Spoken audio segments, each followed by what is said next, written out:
Hello दोस्तों, कैसे हैं आप सभी। आशा करते हैं आप सभी बहुत ही बढ़िया होंगे और मज़े में होंगे। आज मैं आप लोगों के समक्ष फिर से गोदान उपन्यास लेकर प्रकट हुई हूँ। चलिए दोस्तों, स्टार्ट करते हैं। धनिया को विस्मय हुआ, उठकर सामने आ गई और बोली, लौटा क्यों दोगे? लौटाने के लिए ही लाए थे। हाँ, इसके लौटा देने में ही कुशल है। क्यों, बात क्या है? इतने अरमान से लाए और अब लौटाने जा रहे हो? क्या भोला रुपए मांगते हैं? जी, लौटाने का अर्थात गाय लौटाने की बात हो रही है। नहीं, भोला यहाँ कब आया? तो फिर क्या बात हुई? क्या करोगे पूछकर? क्या करोगी पूछकर? आपस में धनिया और होरी के बीच में मतभेद हो रही है। धनिया ने लपक कर पगहिया उसके हाथों से छीन ली। उसकी चपल बुद्धि ने जैसे उड़ती हुई चीज पकड़ ली। बोली, तुम्हें भाइयों का डर हो तो जाकर उनके पैरों पर गिरो। मैं किसी से नहीं डरती। अगर हमारी बढ़ती देखकर किसी की छाती फटती है तो फट जाए, मुझे परवाह नहीं है। होरी ने बिनती स्वर में कहा, धीरे धीरे बोल महज्ञा रानी, कोई सुन ले तो कहे ये सब इतनी रात गए लड़ रहे हैं। मैं अपने कानों से क्या सुन आया हूँ, तू क्या जाने। यह चर्चा हो रही है कि मैंने अलग होते समय रुपए दबा लिए थे और भाइयों को धोखा दे दिया था। यही रुपया अब निकल रहे हैं। हीरा कहता होगा, सारा गांव कह रहा है, हीरा को क्यों बदनाम करूं? सारा गांव नहीं कह रहा है, अकेला हीरा कह रहा होगा। कर रहा है। मैं अभी जाकर पूछती हूँ ना कि तुम्हारे बाप कितने रुपए छोड़ गए थे।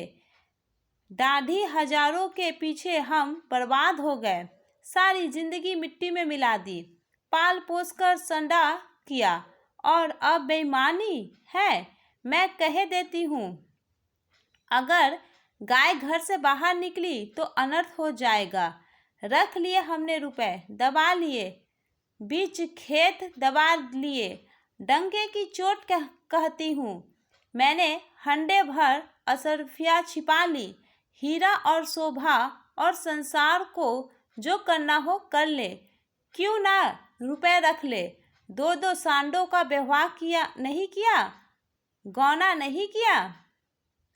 होरी सिर पीटता गया। धनिया ने उसके हाथ से पगहिया छीन ली और गाय को खूंटे से बांधकर द्वार की ओर चली। होरी ने उसे पकड़ना चाहा, पर वह बाहर जा चुकी थी। वही सिर थमाकर बैठ गया। बाहर उसे पकड़ने की चेष्टा करके वह कोई नाटक नहीं दिखाना चाहता था। धनिया के क्रोध को खूब जानता था। बिगड़ती है तो चंडी हो जाती है, मारो काटो सुनेगी नहीं। लेकिन हीरा भी एक गुस्से स्वर्ग से है, कहीं हाथ चला दे तो परले की ही हो जाए। नहीं, हीरा इतना मूर्ख नहीं है। मैंने कहाँ से कहाँ यह आग लगा दी। उसे अपने आप का क्रोध लगा। बात मन की गरज भी सुन पड़ी। फिर पुन्नी की पैनी पीक भी कानों में चुभी। सहसा उसे गोबर की याद आ पहुंच गया। अब कुशल नहीं, उसका नया खून है, ना जाने क्या कर बैठे। लेकिन होरी वहाँ कैसे जाए? हीरा कहेगा, आप तो बोलते नहीं, जाकर इस डाइन को लड़ने के लिए भेज दिया। कोलाहल प्रतिक्षण प्रचंड होता जा रहा था। सारे गांव में जाग पड़ गई। मालूम होता था कहीं आग लग रही है और लोग खाट से उठ कर बुझाने दौड़ जा रहे हैं।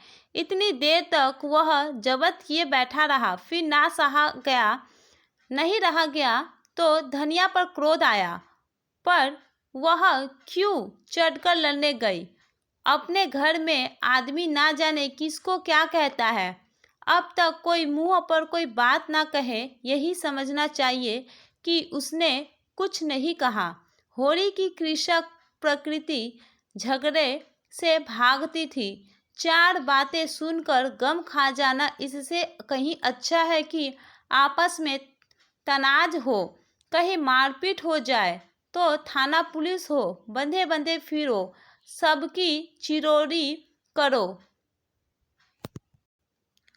अदालत की धूल फाको, खेती बाड़ी जहन्नुम में मिल जाए। उसका हीरा पर कोई बस ना था, मगर वह धनिया को वह जबरदस्ती खींच ला सकता है। बहुत लोग गालियां दे लेगी, एक दो दिन रूठी हो रहेगी, थाना पुलिस की तो नौबत ना आएगी। जाकर हीरा के द्वार पर सबसे दूर दीवार की आड़ में खड़ा हो गया। एक सेनापति की भांति मैदान में आने के पहले परिस्थिति को अच्छी तरह समझ लेना चाहता था। अगर अपनी जीत हो रही हो तो बोलने की कोई ज़रूरत नहीं, हार हो रही हो तो तुरंत कूद पड़ेगा। देखा तो वहाँ 50 आदमी जमा हो गए हैं।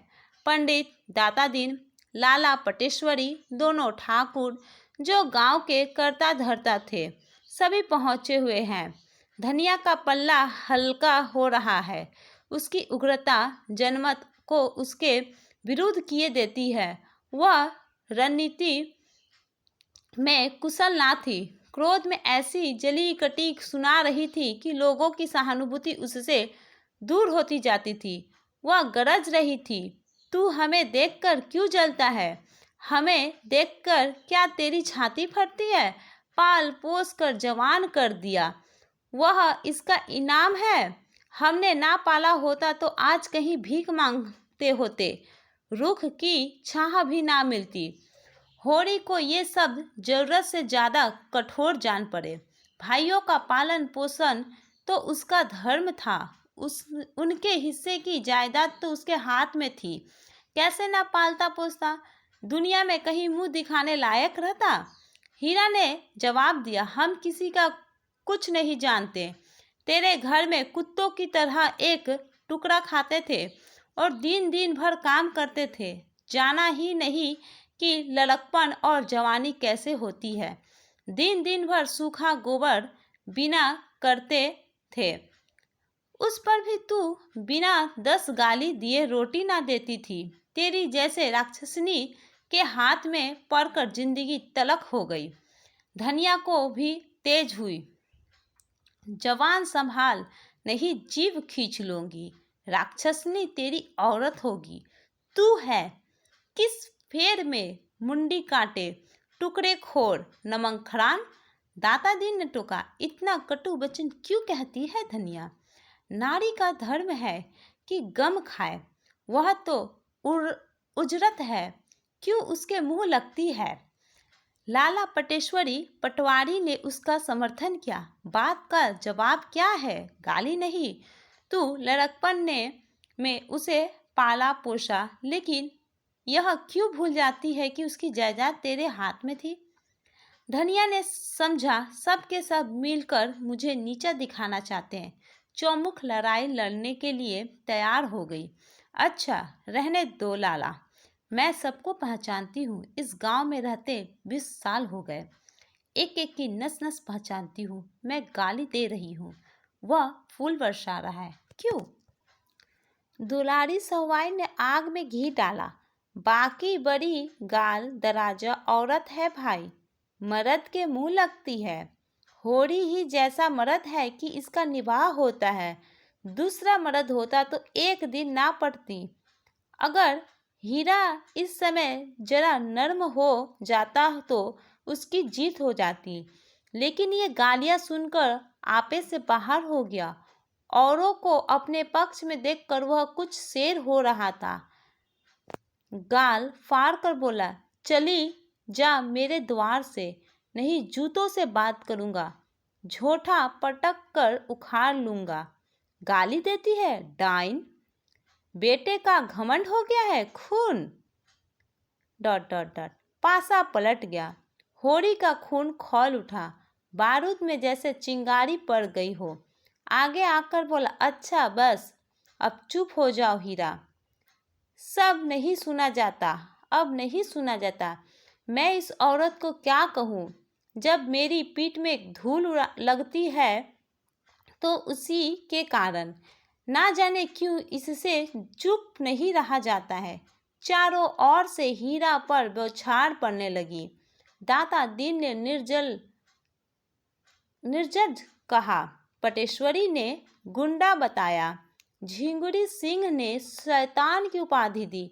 दुलारी शहवाइन ने कपूत कहा। एक उद्दंड शब्द ने धनिया का पल्ला हल्का कर दिया था। दूसरे उग्र शब्द ने हीरा को कच्चे में डाल दिया। उस पर होरी के संयत वाक्य ने सही सही कस भी पूरी कर दी। हीरा संभल गया। सारा गांव उसके विरुद्ध हो गया। अब चुप रहने में ही उसकी कुशल है। क्रोध के नशे में भी इतना होश उसे बाकी था। धनिया का कलेजा दूना हो गया। होरी से बोली, सुन लो कान खोल के, भाइयों के लिए मरते हो। ये भाई है, ऐसे भाई का मुंह ना देखे। यह मुझे जूतों से मारेंगे। खिला पिला दिया डैश। होरी ने डांटा, फिर क्यों बकबक करने लगी तू? घर ने क्यों नहीं जाती? धनिया जमीन पर बैठ गई और आरते स्वर में बोली, अब तो इसके जूते खाकर जाऊंगी। जरा इसकी मर्दूमी देख लूं। कहाँ है गोबर? अब किस दिन का काम आएगा? तू देख रहा है बेटा, तेरी माँ को जूते मारते जा रहे हैं। यूं विलाप करके उसने अपने क्रोध के साथ होरी के क्रोध को भी क्रियाशील बना डाला। आग को फूंक फूंक कर उसने उसमें ज्वाला पैदा कर दी। हीरा पराजित सा पीछे हट गया। पुन्नी उसका हाथ पकड़कर घर की ओर खींची रही थी। सहसा धनिया ने सिंहानी की भांति झपट कर हीरा को इतने जोर से धक्का दिया कि वह धर्म से गिर पड़ा और बोली, कहाँ जाता है? जूते मार, मार जूते, देखूं तेरी मर्दूमी। होरी ने दौड़कर उसका हाथ पकड़ ली और घसीटता हुआ घर ले चला। दोस्तों, तो आज यहाँ पर हमारा भाग 4 समाप्त होता है। आगे मैं भाग 5 भी लाऊंगी। धन्यवाद दोस्तों।